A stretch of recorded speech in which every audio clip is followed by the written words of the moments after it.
Hi, Dr. Vikki Petersen here. I was asked to review what can flare up a hiatal hernia. If you have sort of a mild condition and things are mostly under control, what are the things you shouldn't do to aggravate it? A very common one is to eat late in the day and then lie down.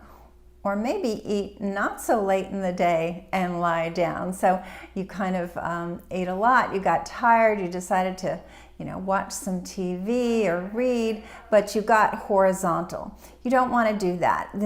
You want gravity to help pull the stomach down, and you want to give your body some time to digest. A lot of times people after a meal, they take a walk, they take a stroll.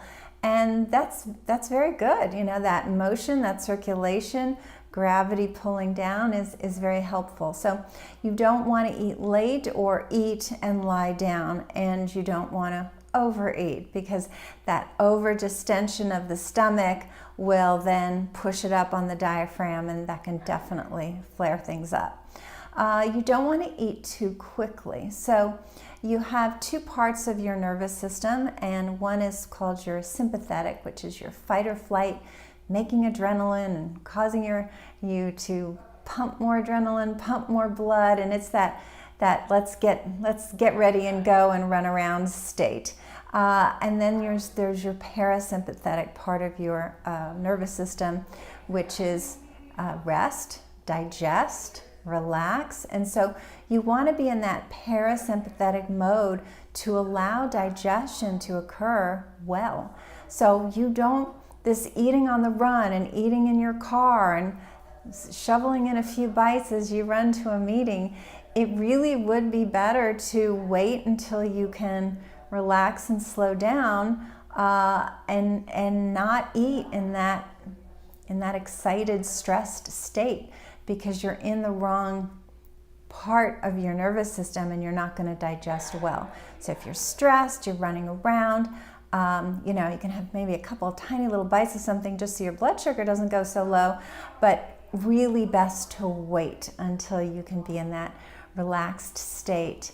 I always think about, my husband and I were on a trip for our anniversary, and we were in Italy. And it was this beautiful outdoor restaurant, and you could tell it was a very family-oriented place, and kind of off the beaten path. I don't even remember what city we were in, but it was very relaxed, and he and I ate our dinner as typical Americans, and we ate very quickly, let's put it that way.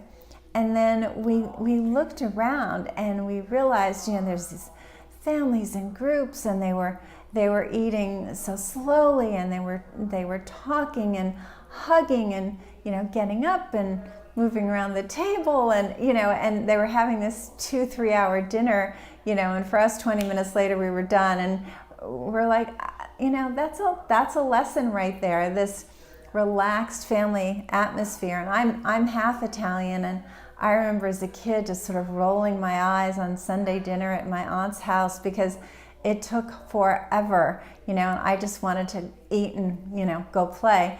But so these bad habits can start early.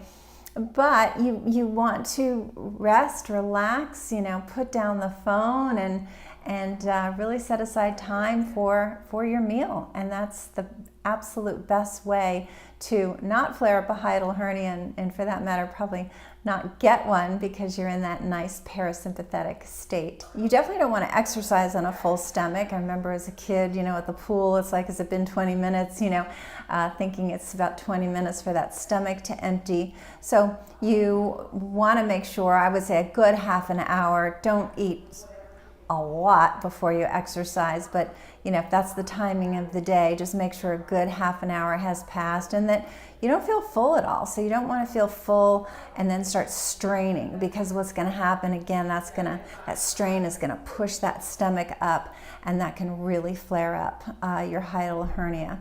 And lastly, and this is probably the hardest one and maybe a bit unknown, which is that with hiatal hernia syndrome, we typically find that people have a food they're reacting to. They're reacting negatively to something. If you know what it is, then definitely avoid it. If you don't, obviously, it's hard to avoid something you don't know. But if you do know that you react badly to certain foods, then definitely don't eat them, because that will again cause that stomach to go into spasm and flare up your hiatal hernia. So I hope that was helpful. And if you feel that you've been suffering with hiatal hernia syndrome and you're not getting any help, or you're only getting temporary help, or all you've been given is medication, then please consider reaching out for a program that truly works, is natural. Once we get to that root cause, we don't find the need for medication, because we've really gotten to the root cause and resolved it, which is the way it should be. So consider giving us a call for a free consultation. The telephone number is 408-733-0400.